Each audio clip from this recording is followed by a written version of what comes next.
Pickaxe.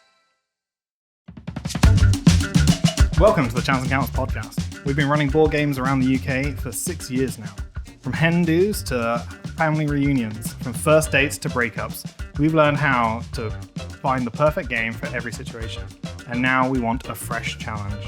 Every week we'll be inviting a guest onto this podcast to put our board game knowledge to the test.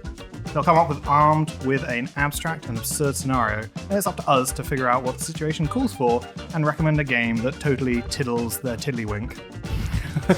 Whoever recommendation our guest loves the most will score a point, and at the end of each series, whoever has the most points will be crowned the Titan of board games. I am Richard Scarsbrook. I run Chance Encounters. I've been there since the very beginning, and I'm definitely a Charlotte. What's the Charlotte? From Sex and the City, obviously. Of course. The most natural of board game references. Yeah, absolutely. I'm pretty sure. My mind going, what board game? Miss Scarlet from Cluedo? Is that? Yeah. Hang on, does that make me Colonel Mustard? I definitely see you as more of a Samantha, I think. Oh, really? I was thinking Professor Plum. Absolutely. So I'm Ben. I'm with the Yogscast. I do a lot of different things, including streaming and videos, but I love board games and I'm a massive nerd. I'm Dickie Jordan, and I'm Reverend Green. No, I've been involved with Chance Encounters for a while now, and just enjoy doing it. I love board games, and I'm currently in the lead for Titan of board games. You are indeed, yeah. Having scored at that crucial point early on. Yeah, it's all about the early game. Yeah, we're just going to be playing catch up the whole time. So our guest this evening is Ravs. Welcome. Hello everybody, I'm Ravs. I stream over at twitch.tv/Ravs_. I'm a member of the Yogscast. I love board games as well. I've been to Chance Encounters. I loved it. Excellent. And, I've got a real tricky scenario for you this week. Ooh. Yeah, I'm excited to see who's got the best game for me. Exciting. Okay. When you say you've been to Chance Encounters, which one? The one by Christmas Steps. Bristol, Wales. Yeah. So we had Daff on previously, and he was threatening that he would have table flipped. Did we do better than an evening where you were looking at chucking that very heavy table over the floor? I had a very fun time, I got recommended some good games. I got recommended the one with the ladders. Okay. Catch the Moon. Catch the Moon. Yeah. I really liked that game. Possibly even better than Benga. I played some D&D board game that I can't remember. It was like a Waterdeep one or something. Oh, Lords of Waterdeep. Yeah, that was quite fun. Yeah, it was pretty good time. It was great. Yeah, we've gone from a 1-star through to a 5-star. Well, I'm not sure. Maybe 5 stars. I'd give it a 5. I'd give it a 5. Oh, thank you. In fact, one of my friends that I had came into Chance Encounters. This was early days. It was really important that we got some really nice reviews.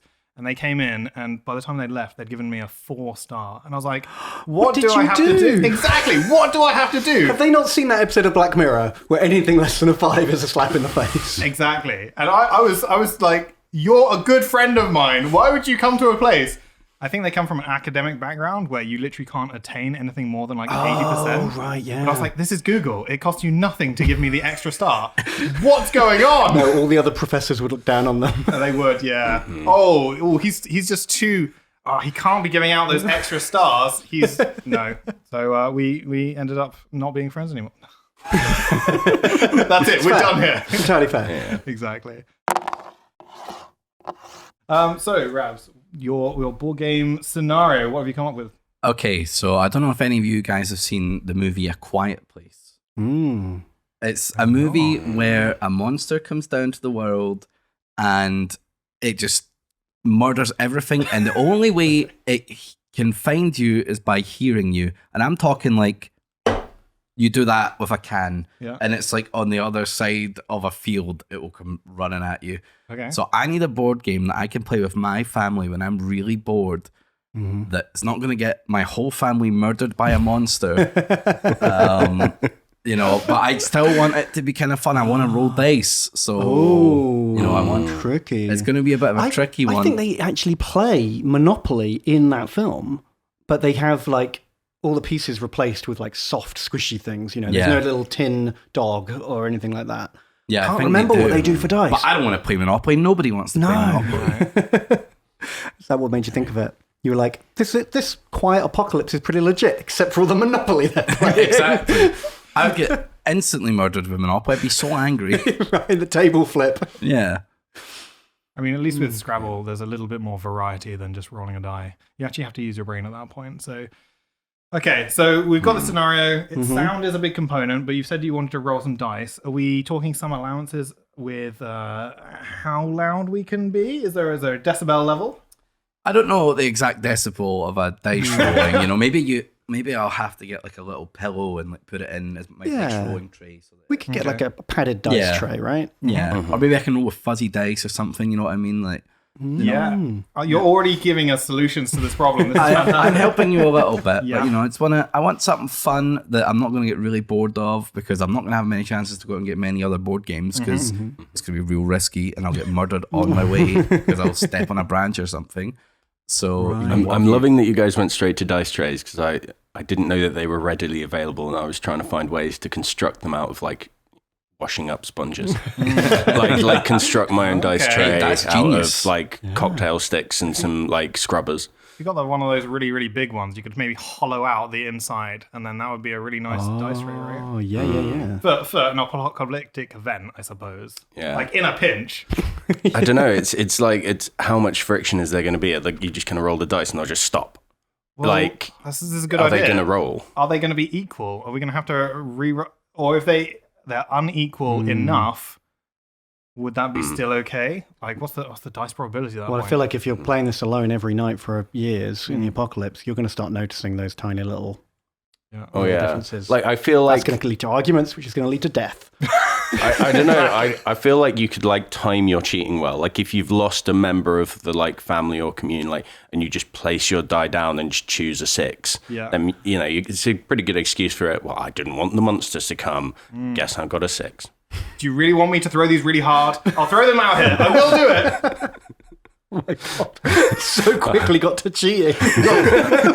And very dark. Just like, I will murder this family. And not even pretending not to cheat. Just like brinkmanship of like mutually assured destruction. See, I think that's another everyone- part of the challenge, though, you know, because we've got to find a game that's not going to infuriate people to get us all killed. You know? Yeah, I mean, everyone thinks the apocalypse is going to bring them together, but everyone gets ruthless after a while. You So know, perhaps a game where people are working together at this point, a cooperative game, means that if Maybe, you're cheating, actually, yeah. you're cheating for the greater good, right? Okay.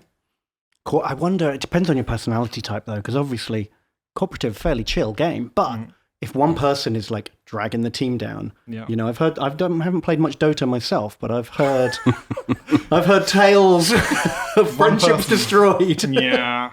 If they're failing on their lane, they're gone. They're cut from the team. I mean, Ravs, how do you feel about cooperative games working together, or do you need to win? Okay, so are we talking like co-op 2 people, or are we talking like team? Because I've been known to be I really love a good co-op game, but sometimes, you know, the asshole in me comes out and I like to troll. You know what I mean? I like to have a little bit of fun with it, make people laugh or cry. Those are my 2 angles when I play co-op games. So it, you know. So if we're trying to not infuriate people by choosing a co-op game, what you're saying is, it doesn't matter what kind of game it is, I'm going to infuriate people. I may do, but you know, it's not my fault if they get mad and the monster kills them. Okay. I mean, there is a thing with cooperative games that might be a hurdle here. Okay. Because most cooperative games involve some kind of communication. Like you've got to talk through your options. I think you can't just they quarterback whisper in the movie a lot. They're like, Super whisper, isn't it? It's a quiet place, not a silent place. Fair. Yeah. If we're going to It's get almost like semantic. They do a lot of sign language. Actually. yeah, they do a lot of sign language, but maybe we could do like an ASMR board game, you know? Oh my Oh God. my word. That thing. Yeah, that's it. I was going to recommend ear lickers. Yeah. Oh my God. Okay. Oh. Okay. So, Just don't know how to move on from here, because that's perfectly reasonable. I think we can all agree that we should move on. It's just a matter of, what was your question?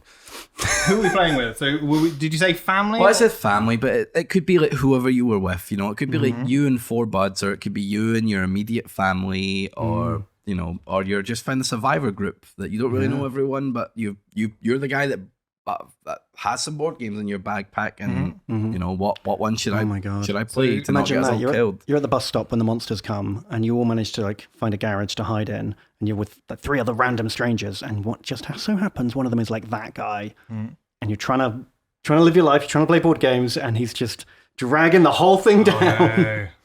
And he keeps wanting to play Frustration with that noisy roar. I was thinking it's more like dodgeball, and you're kind of having to pick everybody in a lineup, and you're like, that guy has a huge bag. He's got loads of resources. We can definitely get through the Armageddon with that person. Gets picked, has 12 board games in their bag, and they're just like, what are we going to do with this? Do you have any survival skills at all? He's like, no. Yeah. I have a board game that's all about survival, actually, so I really know what I'm doing. I just need to roll a 6 and we're good. We're out of here. We're just going to collect at least 3 wood. That'll get our economy booming. Yeah. I can't think of a single board game that's got a useful resource in it. I mean, other than actual Cardboard. wooden pieces. Yeah. Yeah. There's a lot of board games that have very dense. So if it's also based on the size and shape of this person being picked, then if they were like, oh, let's just weigh that. They've got a lot of cans in here. I can hear the metal rustling around. I've seen games that have got miniatures that are big enough to be used as weapons. I mean, you can see some of those resin miniatures. Yeah, you can play some Cthulhu Wars. There's a few mallets in there for sure. I feel like in this Armageddon, you'd find a lot of unowned Kickstarters as well. They're all anything that had a miniature has just been overproduced, and you'll find them everywhere. Littering the landscape. First thing people ditch. Exactly. Their triple big box won't fit in the Kallax Mega Kickstarter edition. I have 6 other boxes for this thing. We don't need those. Yeah. Like, I don't know. I do feel like, Kallaxes would be pretty useful in the apocalypse, actually. You could create some pretty good walls. Doubles up as a ladder, if nothing else. Yeah. So in this specific scenario, tell me a little bit about who you're actually with. All right, let's just say that I am with my mum, my dad, and my sister, and my brother. And we are, we've made it out to like a countryside barn to try and get as far away from the city as possible with noise. And we're just holed up there. We've got some supplies. We don't really have to go out for much. And all we've got is this backpack of board games that we found off of that dead guy's body. Naming no names and looking at no one in particular. And it's just nice to be included. We're just sitting out there, but we can probably whisper a little bit. But if we make too much noise, like a dice roll might fluff it for us all. Or we can't play Buckaroo, that'll screw us. Frustration, too noisy. Connect 4, too noisy. All the classics. All the classics. Actually, now that you mention it, like all the like real classic, like pre-90s board games, like they're all terrible for noise. They're all shouting and clanking, and you won't do it all. Can't exactly like sink someone's battleship in the quiet apocalypse. That's the only nice thing about that game is screaming, "You sunk my battleship." Absolutely. Like if you're losing, especially, you're just gonna be like, "What can I take out of here? Damn you! Where's the mirror?" Yeah, I do feel like more modern board games are kind of doing more interesting things with communication. There's a lot of kind of restricted communication in games now. I think we've mentioned The Mind already in one of these episodes, but kind of games that are designed to be played with like no communication. Although that can be almost worse because you've got that moment of like the bad, you play the wrong number in The Mind, or you kind of have a game like Magic Maze where there's a do something pawn and you've got to try and get someone to do something. And the frustration of not communicating can sometimes be worse than like the outburst that comes when someone does something wrong in a cooperative game. The passive aggressiveness. So Magic Maze is this game where you're unable to communicate again, and you're trying to kind of do something in real time. And there's just this one pawn is the only form of communication where you give it to someone, and then they're just there being like, it's like the remember all in Harry Potter. It's like, I know I've forgotten something, but I don't know what I've forgotten. It's that same thing. Richard's been very kind. He said you give it to them. What actually happens is you slam it on the table as hard as you can, often repeatedly, until they do the thing that you want them to do. Oh, wow. Just a brute force trial and error approach. But that's all you've got, I think, like, I think maybe something with whispering is almost better than something where you're in a quiet. Also, can I just say I feel very attacked because in a previous episode we did establish that I'm always the first to die in any scenario, and I always do have a bag full of board games. Oh no! I thought he looked familiar. So how much help I'm going to be? I'm just going to leave a note in the backpack, preempt it. Maybe your sacrifice can keep that family together. Yeah, absolutely. I'm happy to do that for you. So this is a game that you're going to be playing presumably a few times because you don't have that many opportunities to go out. Is there anything that you've played that you're like instantly, I don't want to play that ever again, or a similar genre? Okay, it's going to be a controversial answer. Love it. Yeah. Because people love this game and I don't. Wingspan. Ooh. I don't like Wingspan. I don't care enough about birds. I don't care enough about birds. I understand it's a fun gameplay loop, but I don't care enough about birds. Make Wingspan about literally anything else. So I don't want to play that again and again. I think I would just immediately shout, "Fuck birds!" and then get killed. See, choose monstery death over playing Wingspan again. Yeah. Respect that. I'm the opposite side of that coin. I love, I'm for my sins, a closeted bird watcher. And then I love tableau building games, and it was the perfect game for me when it came out. But what is it that you don't specifically like? Just the theme, or it's just it's the theme? No, I like birds, but it's a whole game about bird facts. I was just like, come on. Yeah, the facts at the bottom are a bit much. Yeah, it's just the theme. I think it was the theme. If it was about literally anything else, I think it would be a great game. Someone got really excited to play it with me the other day, and they got out this app on their phone to play Wingspan with. And I thought it was going to do scoring or whatever. No, you just hold it over one of the cards like it's a QR code, and it just it whistles the sound of that bird. Oh my god! And I was like, that was too much even for me. And the worst thing for this scenario actually as well. Even worse. It's really the worst. That's how you do it. Is that you get that out just to prove everyone. You're like, hey, you want to see all this noise? I think I've got an example of a good board game for this scenario that I'd be looking for. But if I see it, none of you can then recommend it to me. Obviously. I kind of like this challenge. Yeah, maybe drop it at the end once we've all. Okay. Okay. All right. I quite like that. Like this is almost like this is what you could have suggested. You would have won if you'd said already this. I literally played this game yesterday. I played a couple of board games over this weekend, and I'm like, I want to play more of this game right now. And I think this would be perfect if I can mute my dice rolls. Right. Okay. Cool. Is there any other things that you enjoy of a board game? So you've mentioned. Well, what do you play normally then? Without naming apparently this particular board game. Well, I've played a bit of Brass Birmingham as of late. Played a really fun one called Rapido, which is kind of fun. It's like a little clay game that you split it into two teams, and you get an equal ball of clay. Then it's like you draw cards, and you got to like make the shape. And it's like Pictionary, but with someone fucking around with some dough. And if you lose, you take a little cup of the other team's dough until there's nothing left. Oh, that's a fun catch-up mechanic. It's a fun little game. Yeah, you got more to work with.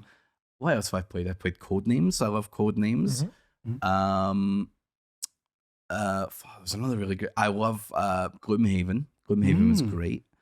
All the classics, obviously, except Monopoly. Fuck Monopoly. Twister. Twister's great, but not for this scenario. I'm trying very hard not to say the game. No, that's good. It sounds like you have a really wide and varied taste then. There's a big range there. Yeah, I like a little bit of everything. Lots of options. That's good. Yeah. So we've got we're talking five people. Can I just ask how old are the brother and sister as well? Are we looking for like accessible games? So if it's my brother, he's like 37 and my sister is like 26. Okay, so it doesn't have to be kids' games. It doesn't have to be. No. Okay. No. Sometimes they're good. Fair enough. So 5 people. Do you have any time? Is there a point at which your concentration starts lapsing? Are you like anything over an hour is annoying? I mean, you're playing Gloomhaven, so that sounds like that's not an issue. It feels like a D&D campaign, so I'm like so enveloped in it. Yeah. But I think if it was like a 3-hour game about birds, I would probably go insane. Right? Yeah. So the right game you could play for a little bit longer. Yeah, the right game I could play for longer. Yeah. I think any game that's got like an hour play loop is a good game. Generally, I think it's a good playtime for a game. I don't want to be playing like Twilight Imperium, for 11 hours or whatever. This has somehow come up in every episode of this podcast as the example of a game that goes on forever. But also, that's a long time to be off your guard when there are literally monsters stalking you. Yeah. Yeah. It's you can't have something you're too engrossed in, surely, because then that's when they get you. Yeah. Yeah. So are there any themes that you prefer in board games? I like a exploration game. Okay. But any like settings or like... I like a fantasy. I usually prefer like a D&D fantasy type setting. But I prefer that over sci-fi stuff. And I'm fine with like the game of life or things like that. Just like modern fun board games. Those are the kind of themes I like. Cool. That's a good answer. I asked someone in the cafe once a couple of years ago, and they just went, "Yeah, you got a game about lasers." It's like suddenly 7-player game for about lasers. Yeah, anything with lasers. There's nothing with lasers. There's absolutely nothing. There must be something. We got to think outside the box. Yeah. I can't think of any now off the top of my head. I'm sure there's something. No, there's loads of games about lasers, but it's just the 7-player thing threw me. You get to that many people, and it's suddenly Yeah, once you go over like 4, 5, or 6, like your options dwindle massively. Big time. Yeah. Yeah. So, looking for a 5-player game, essentially. Yeah, I'd say about 5-player. And you'd like it to be not about Armageddon, presumably, because if you're going to be in that situation, like, I want to get away from all of that. I'm not too fussed about that myself. I don't know about the other people, but I roll with the punches. Might learn something, but it doesn't need to necessarily be cover any theme. Nice. Okay. If you guys are still thinking, I just thought it'd be worth doing an honourable mention. You mentioned it earlier, but we didn't get into it, of the mind. I'm not going to suggest it now because it's already come up a couple of times, but it's certainly I think people at home who have played the mind will be screaming into their podcast devices, why is no one mentioning the mind? So it's a game where you cooperative game where you effectively have to like play every card in order. So everyone's got a handful of numbers, and you're not allowed to communicate at all. Completely silent game, and you have to, through just waiting. Okay, maybe there's a 3 on the table, and I've got a 10. So, and these numbers go up to 100. So I'm pretty close to 3, but there's probably someone with a number lower than 10 out there, and I have to wait, and then I have to judge how long. Okay, no one's put anything down for a little while yet. Okay, I'm going to put my 10 down, and then someone else is immediately in there with like an 11. It's a great game, but I think that the co-op element of it, the frustration of when someone jumps the gun and goes too soon or too late would lead to so many arguments and just immediately get you all killed. I can see myself getting very angry if I'm holding like a 15 and the last card's a 14, someone just puts down a 16. I think I would punch the table. After enough rounds of it, I think I would go insane. Yeah. It sounds fun though. Like, although the idea of people arguing in sign language, I don't know if you've ever seen it before, but it is lovely to see, because like seeing the passion of an argument through like movement of fingers is just it's brilliant, and you get a real sense of like what they're saying, even though I don't know sign language, but you get a real kind of sense of kind of what they're saying. It's like hearing the emotion comes through just through the wild gesticulating. Yeah, like one of the hardest teachers I ever had to do was people who were deaf at the cafe, and they had one guy who could hear. So I was explaining the game to him, and he was then passing that information on. Apart from 2 of the ladies at the table who clearly hadn't seen each other in ages and were just more interested in having a conversation with each other. And he was desperately trying to get them to look at him so he could explain the game. I was just there kind of waiting for it to happen. I was like, I'm going to go and get your drinks and I'll come back when you guys are ready. Yeah. But yeah, no, I mean, the mind's fantastic and it is designed to be played in silence, but yeah, it's one of these things that release of stress from the mind is almost the most noisy thing. I think I've made horrendous noises when someone's played a 73 or something. But But yeah, I think something like that though, like you know, with the kind of, I think something like that though, where you've got the sense of calm, maybe. I actually maybe have a recommendation if we're ready to go there. Well, I'm just intrigued a little bit. We've talked about what Ravs likes, but your family is a totally. Do you get your interests from them, or are you a little bit of a like? How's it work? No, I don't really gauge. I don't really know what their board game preferences are. I know that I've played Monopoly with them, and my mum and dad cheat with the bank. I know that much. But other than that, I don't really know what board games they're really into. So I'd probably be the one that's taking this bloody backpack, opening it up, and trying to pick out the right one. Right. So they'll be blaming you for not having those resources that are really needed. Yeah. Sorry, I don't have Monopoly. When actually, I just threw it out of the bag when I found it. Nice. So Okay. I think they'll play anything if you teach them the rules. So. Yeah, I mean, there's very little choice at this point. It's, exactly. Either play the game or go outside. Exactly. Take your chances. Yeah. Pretty much. That's what we like. How are we going to get people to play games with us? It's blackmail. Yeah. Yeah. Okay, I've got one ready to go. Sure. Well, If I can jump in here. So we've mentioned the mind already. I have a game that's kind of similar, but kind of advances those ideas a little bit. I think it's a nice, calm game. It'll have that risk element and the kind of chance, but maybe with a bit of the kind of edge taken off. It's a game called Tranquility. So it comes in this little tiny box, so very portable. Fits in a backpack, great. But it's fantastic. It's kind of a similar idea to the mind. You're trying to play numbers in order, but you're playing them flat on the table in a grid. If you play a number, it doesn't matter what order you play them in, as long as you place them in order. And if you place a number next to another number, you have to discard the difference between the two numbers from your hand. So if you play a 6 next to an 11, you're discarding 5 cards. Which is awful. I've just realised you can only discard a maximum of 4 cards, so I'm already leading you astray. But that's kind of the joy of it. You've got kind of 80 spaces and 100 numbers, so you throw away 4 cards, and that's cutting off your options in a big way. So like, I'm asking you to roll the metaphorical dice here. You a bit of chance because you've got to throw away numbers to win the game, but it's throwing away the right numbers at the right time. It's super accessible for kind of families to learn as well, which is really good. And it's, limited communication.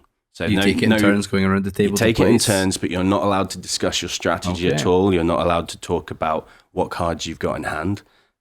There's the 80 spaces where you've got to put the numbers in order, and then you've got to have a start and a finish card to win the game. Now, the start card, when you put that down, that is your only form of communication. Around the table, you've got to discard 8 cards between you. And so you can then kind of talk about what you're going to discard. But really, the joy of it comes from being like, no, I want to keep these. Like, I don't want to get rid of these. You get rid of these. So I think that those could be kind of nice things, but you can still kind of hold up the cards in silence and be like, oh, I'm going to keep them. Shake your fist at the kind of other members. But yeah, plays in about half an hour. So I think a good amount of time. It's turn-based, so you can have other players keep watch while you're taking your turn. But yeah, I think as a nice kind of juxtaposition to the apocalypse, a bit of tranquility maybe is the way to go. Yeah, absolutely. Okay. Cool. I like the sound of that one. It's a strong runner already. Yeah, it's a good pick. I hadn't heard of that one. But yeah, it's a local kind of UK designer. But they're coming. I think Board Game Hub is the designer.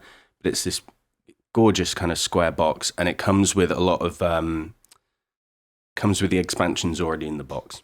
So you've got a base game, and then once you get really good at it, there's more numbers. There's more.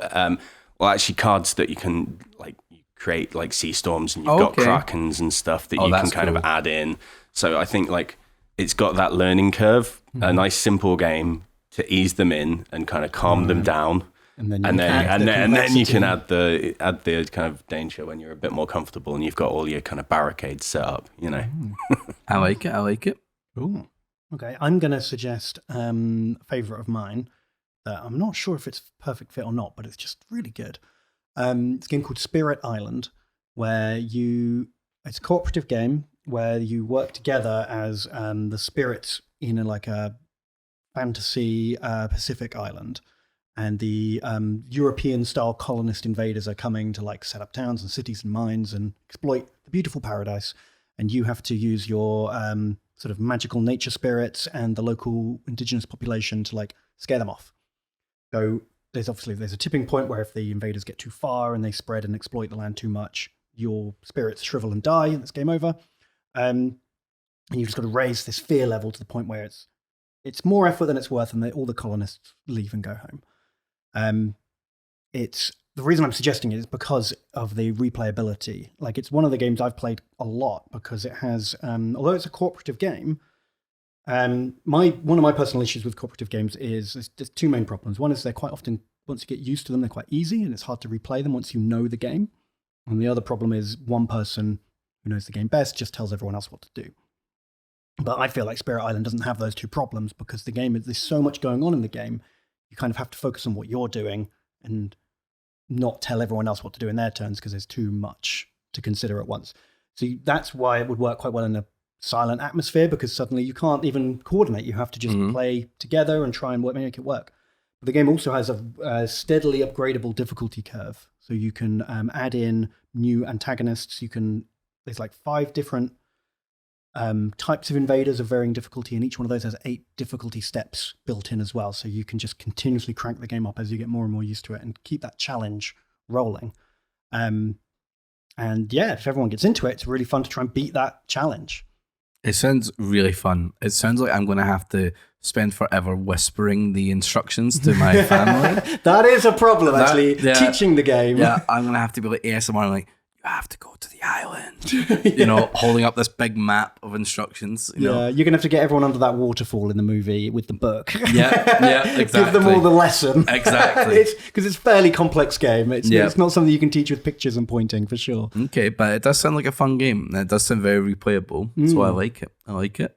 So my recommendation is trying to take you a little bit off-world. You've had too much of the monster, and I'd like the idea that your family can try and get away. Now, this game it's called Terraforming Mars, and the reason that I'm recommending it is because it doesn't really use a lot of communication. There is very little between people, so once you've got the rules down, it's pretty good. It has multiple players, so it can go up to 5 players, and it can also go down to 2 players, which basically means that if there's someone that doesn't want to play, that's not a problem, and it doesn't destroy the game. It has, from my perspective, it has quite a good amount of replayability. You can play it many times. I've got some of the expansions myself, and I really enjoy playing it. That's actually the one that's the go-to for me and my partner. It's not trying to... It doesn't focus on this whole monster situation, because I'm basically saying, you don't want to talk about that. But it doesn't have the whole, oh, you screwed me up. So it doesn't have the expletives that are going to come out. And so you're not going to be bringing everyone over. It's got this kind of natural progression and engine building that I quite like. Now, I know Terraforming Mars can be a kind of love-hate relationship. Lots of people have heard of it. It was about 5 years ago. So it might be that you've already come across this and you're like, actually, you know what? I don't like it. And other people will be like, I've played it. I really, really loved it. And unfortunately, fortunately, I'm in the I really, really love it. So it's this great idea of trying to take Mars and trying to create it such as inhabitable by humans. And so you're going to be playing a variety of cards, which are contracts. It's basically corporation on Mars. And you're going to be playing those down. And whoever ends the game when everything is terraformed with the most points wins. And you can do that in multiple different ways. You can do it via the actual terraforming contracts. You can just be doing loads of other things instead. Maybe you're playing cards. Maybe you've got little animals that you keep turning every turn. So there's a whole lot of exploration in it. And to be fair, whilst it's a dense box, it's not the biggest. It's much smaller than Gloomhaven as well. So it's definitely something you can carry around. When you have to move from shed to shed, it'll be okay. You can stick that one in the backpack. It's a great game. But I have a question. Oh, no. How do you feel about the art? By necessity, Terraforming Mars has some pretty naff art. I'm guessing it's just a ton of red sand. Pretty much. No, so basically they used free for copyright, just with attribution art, and some of them are like on point. They're fine. Quality is very variable. It is very variable. So you'll definitely get some where it's just like, this doesn't make a whole lot of sense. So you might get like a beautiful like chicken that's been drawn, masterly crafted, and then like you get like a Shutterstock stock image of a sheep. Exactly. Yeah, just a picture of someone's baby. Oh, okay. Like, next to a beautifully hand-drawn solar panel wind farm situation. Although I was looking at it the other day because I was trying to decide whether the art put me off too much, because I love the game, but I was having a conversation about the best game with the worst art. Sure. And it came up. Yeah. But I then saw one of the cards, which I think is just the word, the card is innovations. And it is just the same guy in 4 different positions, just as a team meeting. He's just been photoshopped into a team meeting like 4 different times. Just like, I kind of love that. Like, there's a real line on bad art where it becomes like crosses over from bad into shonky, and like shonky is my sweet point. I think that's great. It's endearing at that point. Yeah, I also think like but for one of the best-selling board games of all time, you would hope that they could have sprung some decent art. It's a sizable deck. We have about 4 decks of this size. You know, one day we're going to get a second edition that's just going to be absolutely stunning. Yeah, you'd hope. I mean, cost hundreds of thousands of pounds in art, though. Think about the Kickstarter. They could make a killing on it. Well, they've already done a Kickstarter. You would have thought it was at that point in which it'd be like, hey, let's get some new art going. They've got some like delightful terrain pieces, and it's a big box, but yeah, I feel like maybe they feel like the shonky sweet spot is there too. But like, I quite like the idea that in the apocalypse you just have loads of time to just like make it pretty. Yeah, just redesign the cards, customize it. Yeah. I like it. That is the only time. Oh no! While we're at improving, specifically what rules? I just had to get it in there because I've got to be careful at the start though, because as I'm playing this for the first time, you know, I might look at the beautiful lamppost, the beautiful chicken, and then I see like a JPEG, horrible blurred picture of a baby. I might laugh. I might laugh. Oh god, that's a whole new level of jeopardy. The stock photo minefield you're walking into here. I have actually heard of this game. A bunch of my friends all played it together on Discord, and they were trying to get me on it. And Lewis himself just straight up says, "Ravs wouldn't want to play this game." Oh wow! No, why was that? I don't know. I don't know anything about the game. It sounds fun to me, but Lewis just said Ravs would want to play this game. I was like, oh, okay, Lewis. I guess I'll just not play it then. Lewis and I feel the same way about Terraforming Mars. So very similarly at any rate. So I feel like we've talked about it a lot, so I can probably say what Lewis's issue is. We both played it a lot, and we both really liked it the first like 4 or 5 times we played it. But then the more we played it, the more we started to dislike it, to the point where we played it and then just like really hated it, and we'll never play it again. Oh. And no offense, if you love Terraforming Mars, keep loving it. Like, offense taken. There's lots of people out there who love it, and it's great. You know, it's an engine builder, it's set in space, brilliant, enjoy it. But I get too personally frustrated by the vast discrepancy in like power level of these like project cards. You get dealt these cards, some of them are amazing, and some of them are literally not worth playing. Yeah. And I get frustrated because you start the game with like 10 to pick from, and then every turn you draw 3 more. And I just personally get frustrated where if I don't get a decent one in that 10, and then my first 2 or 3 turns, I don't get any good ones either, then the game's just kind of, I'm making the best of a bad situation here. I know I can't win, and I wish, all that game needs to be improved, in my opinion, is some kind of building you can build or resources you can spend to draw more cards. And then I'd be well on board with it. But sometimes 1 in 5 games, you're just like looking at your starting projects and your company you represent, and you just feel like, I'm done. Like I've already lost before I can get started. I do feel like this is a problem like most Tableau building games, as someone who loves tableau building games, I think a lot of these have problems, especially when you get to the size of like deck. There's a huge deck, and that's the same in Wingspan, the same in Race for the Galaxy. But yeah, like it is where the luck comes from, I guess. You've got oh God, I feel bad saying these words in the apocalypse, but adapt and survive kind of thing, like it is very much you kind of overcome what's thrown at you, but it can feel like when someone else hasn't had that and they've had a great draw in the first couple of turns, it can feel like you're playing your own game rather than playing them. But yeah. Well, that's where I've come to enjoy Wingspan more, because we've got a book full of all our results, and I am just trying to get better than I usually do, rather than play against other people at the table. Because if someone's getting that, what's that called? The American Raven. Yeah. Just to get really nerdy for a moment. Yeah, some of them are. That card is massively overpowered. I took it out of the deck. That's how broken it is. We literally will not play with it in the deck. Fair enough, because it's so good. So, for reference, it goes into a little bit of noodles, but it's like you can do one thing with this crow that's far more powerful than investing quite a lot of resources into any of the other things. It's so powerful. If you start with a Corvid bird in your starting hand, you will never play a woodland bird, and you will just get a million eggs and win the game. It does feel like everyone else is playing with sparrows and you're playing with Odin's ravens. It's lovely, but it's great. I mean, I think you were being a bit misleading about Terraforming Mars, though, because like you were saying, it's a nice, friendly game where you're not kind of going to get each other at all. The feeling when someone crashes a comet into the planet and you're not ready for it is horrifying. It is like someone playing a 73 in the first 3 seconds of the mind. It is just crushing that your strategy goes out of the window. The worst part of someone dropping a comment on you is that they have spent so many resources that don't benefit them and only punish you, and it feels like you're dragging us both down, you fool. Someone else is running away with the game here. That's fair. Yeah. I still, so I play it 2-player with my partner, and there is definitely like a meta that we have, and it's always interesting to know whether or not other people abide by the same. Are they having the same experience? But it's something that we enjoy because you can get that engine going, and it's quite nice. Where some games finish before you get to complete an engine, or you get that satisfied feeling.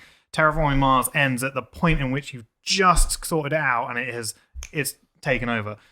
For a 2-player game. For 5-player, it doesn't necessarily feel that way. No. It becomes much more scrappy point for point. That said, I still think it's an interesting game. When you say, there is a wild variety in contracts and like the cards that you can draw, and then it makes sense. And that as a seasoned board gamer, also, I have only played it in 4 and 5 players, which is a very. I imagine in a 2-player situation, there's much less chance of someone getting amazing cards, and it probably comes up way less often. But it means that you can, not that you can balance. If we're going to have to sell this game really hard, what I would say is that if you're a seasoned board gamer, then you're playing with other people. There's a bit of variety in what you're drawing, which means that they can actually be competitive, even if they don't necessarily know the game. I mean, you're going to be playing it 10 times, let's say, and they're going to get the game at the end, but at least at the very beginning, they don't feel like you're just going to run away with it, because there is a little bit of variety in it. That can be important. Yeah. True.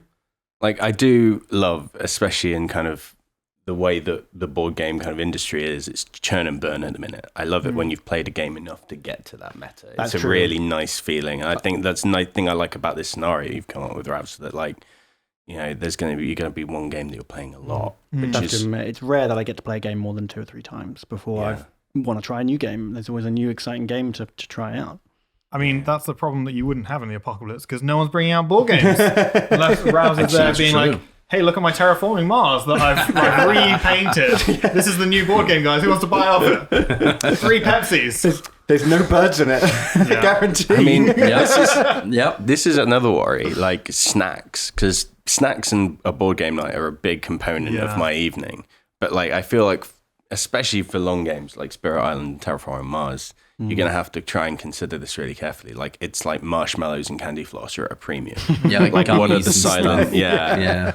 Like maybe just a really bland bao bun. That's all I can think of that's silent. Like what all the other snacks are crunchy, Like, You'd have to invent a new kind of apocalypse snack. Mm-hmm. Whereas with a game like Tranquility, it's calm 30 minutes, you wouldn't have this issue. Oh, so what are you thinking? Ooh, it's a toss-up. I'm wondering how replayable Tranquility is and how quick we might get bored of it. Well, this is where the expansions kind of come in. Mm-hmm. But are you trading for those? But I also... But a big backpack. Yeah. They're also kind of... It's nice because you kind of have it's so different each time. I think, like, I agree with you, there is a little bit of an issue, but with a quick game, I think that's less of a problem. Whereas if you're playing a game for like 3 hours, I think, there's a lot of problems with solitaire, but people still play it a lot. It's one of these things where a quick game, hold on, you can say that about anything. Solitaire. I mean, everyone replays that. Everybody knows what's going on. That used to be applied for I was just trying to think of a classic card game. The churn and burn is real, guys. I couldn't think of anything classic. And Spirit Island seems complicated, but it sounds fun, and I value replayability a lot. So, but how complicated is it? How long is it going to take me to teach them? How long have we got to go up to the waterfall for? If they're not super board gamers, it's going to take a while. And I'm pretty dumb too. Like reading these rules, am I going to get confused? I'd say it's like, am I opening a box that's got 1 million pieces and tokens? Or yeah. There's a lot of bits, but it's no more complicated than say like a Magic the Gathering card game, which is it's not like it at all. But for some reason, it feels similar because you're spending mana to cast spells on the board. That's, I guess, the only similarity. But this is another good point that you raise here, though. Like, in this apocalyptic world, is the internet still a thing? Because do we actually have to worry about rule books? Because some of those rule books are absolutely atrocious. That's true. Sometimes you got to look it up on Google because they just didn't put it in the rules. This is not somewhere where we're going to be able to go for a YouTube tutorial. Good point. See, now I think Terraforming Mars is respectfully okay when it comes to rule books. I do like the idea of being in the apocalypse, turning a dusty red sandy shithole into a nice beautiful green lush watery. Yeah, I think there's a nice thing with world. Yeah, I think there's a nice thing with Spirit Island as well because you're literally repelling invaders.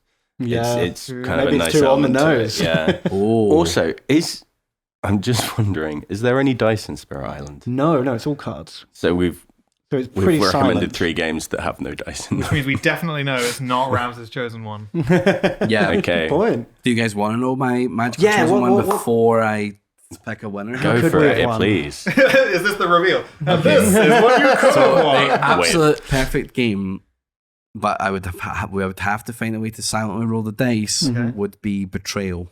Because it has so much variety. And I feel like you could probably get away with whispering your way through that game. Oh, okay. I was going to just add a couple of like the ambience. It's a nice exploration game. You can play it kind of quietly if you're careful. And maybe put a little bit of cotton on the bottom of the tokens so that they're muted. I had some sort of story-based games in mind, but then I thought, because you don't want to be whispering little stories to each other all the time. You don't want to be reading. So I ditched those. Oh, okay. Yeah. So Betrayal, I played it yesterday. I love that game. Maybe my favorite board game. The only thing I worry about, so I'm playing through a campaign of Betrayal Legacy at the minute. So kind of Betrayal, but taken to new places. Yeah. But we were playing with a soundtrack. Kind of generic horror soundtrack from we were doing that yesterday, whichever music streaming device you use. But yeah, there was at one point where a cat just meowed in the background really really strangely, and we all just lost our minds. And I do worry about like playing something so like intensely kind of where you feel it really strongly, and then you hear a crack in the background and I don't know, maybe like when you're living in a horror scenario, maybe you're making your own horror scenarios is not the one. Yeah, true. Yeah, mind you, if you stay tense, you ain't got to get tense. Like That's true.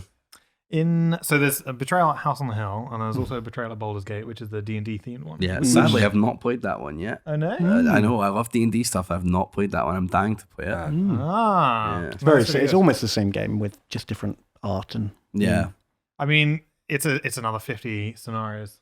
Exactly. That's kind of what Betrayal is. You say replayability. You've got 50 times in which you can kind of play a Betrayal game, and then you go back. I suppose you then get the traitors and different.